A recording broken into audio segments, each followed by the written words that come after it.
And yes, you are welcome back here. My name is Wendy Ologe, and I'm the founder of the Intentional Parent Academy, and I am called Africa's #1 parent.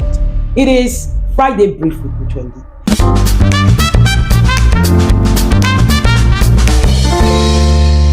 Today, I bring you an interesting part of it. Do you know why your children still continue to fight? I'm going to show you why. Many times you find why a lot of people are constantly telling me, "Oh, coach, my children are always fighting. Oh, my children don't." This is because you're using the wrong approach. And these are the wrong approaches that you have. Number one, you are playing referee. Referee, you have turned yourself to Judge Judy.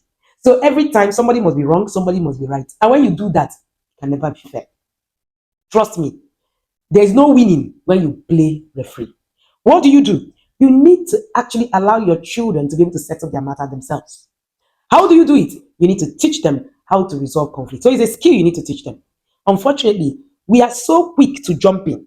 So they become dependent on you to decide whether who is wrong or who is right. So anytime something happens, they run to you. Daddy, daddy, daddy, daddy, daddy. This person did this thing. Oh yeah, they're calling you to come and be judged because you're always judged. Or they say, mommy, mommy, mommy, come and see what he did. That's how the last time you said I did something wrong. This time, you now play referee. You won, you lost.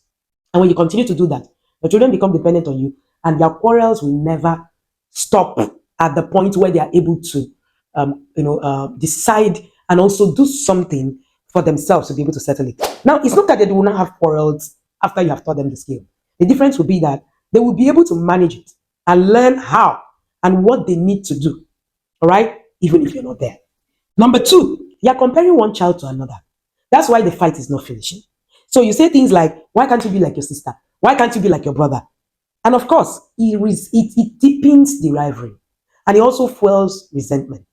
In my book, Discipline is Not an Emergency, I was talking about the way that a lot of the times we teach discipline and we don't even understand what discipline means. It's the same thing we do with sibling rivalry. So I wrote in my book, Resolving Sibling Rivalry, that parents are the architect most of the times of sibling rivalry, knowingly or unknowingly. Most times they don't know what they are doing. Most times they even know, but they don't have the skills to do otherwise. So you compare your children, and that deepens resentment. What do? Resist the urge to compare. I know that the comparison is very easy. I have a set of twins who are going to become 16 soon, and trust me, the urge to compare can actually be very easy. But that's the difference between an intentional parent and an unintentional parent. An intentional parent is able to actually look at those things that is comes to them common and be able to apply their conscious brain. An unintentional parent is not able to apply any conscious brain because nothing has been able to override that unconscious brain that they already have. Intentional parenting makes you to develop a conscious brain. That's the difference. And then number three, you're taking sides. Now, when you play Judge Judy, you're going to take sides. Even if one child seems wrong consistently, siding one child makes the other one feel unloved and unfairly treated. You have that one child that is always looking for trouble, Abi? Yes. That one that you think that is the one that's always poking the next person. It's not true that that's the only one that is wrong. There might actually be, times where the other one actually does something wrong. So it is safe not to take sides. All right. Another reason is that you are forcing apology without processing. I thought one time I talked about apologies, and I said to the parent, and I said, it's interesting that we've not been able to understand how apologies work. We think that telling a child to tell your brother sorry, it resolves the matter. It never actually resolves the matter. Think about it growing up. How many times did they tell you to tell your brother sorry? Or tell him and force you, say sorry. And you said it and you really meant it. Making a child say sorry without understanding what they did wrong and what should have done doesn't build empathy. Neither does it build accountability.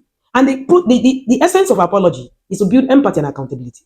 And when it's not there, you've not achieved anything. So there's going to be continuous fight. Another reason why your children are still fighting is that you're overindulging. That's your last born. Mommy, daddy. That last born is not innocent, by the way. That last born still has something that they are doing. So you are overindulging that last born. You are giving the younger one special treatment, because they are still small. This kind, let me just do this young, you leave the baby of the house.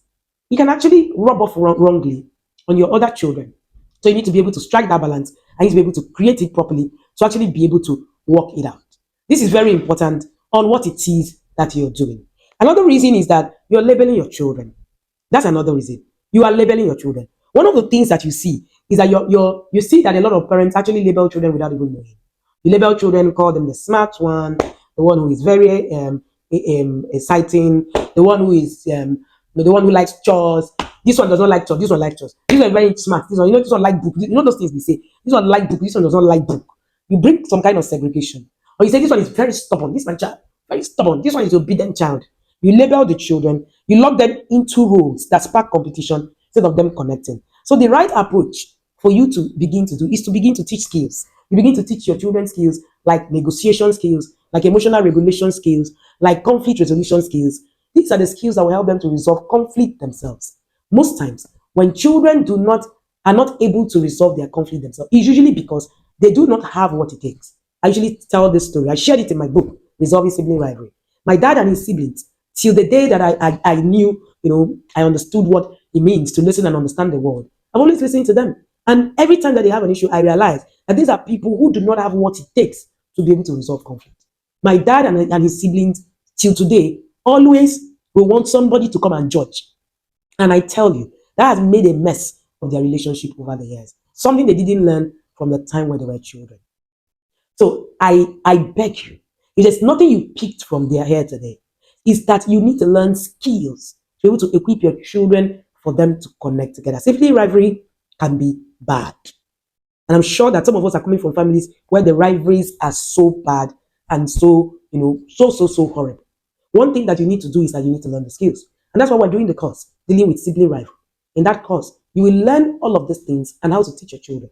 You will learn conflict resolution, you learn emotional regulation, you learn negotiation, but most importantly, you'll be given tools on what exactly you need to give to your children and how it is, how they're actually going to be able to use them eventually.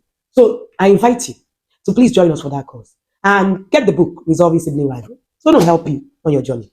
Have an amazing day. See you again next Friday at Friday Break with Coach Wendy. Don't forget, subscribe, share, and invite someone to invite someone to invite someone. See you.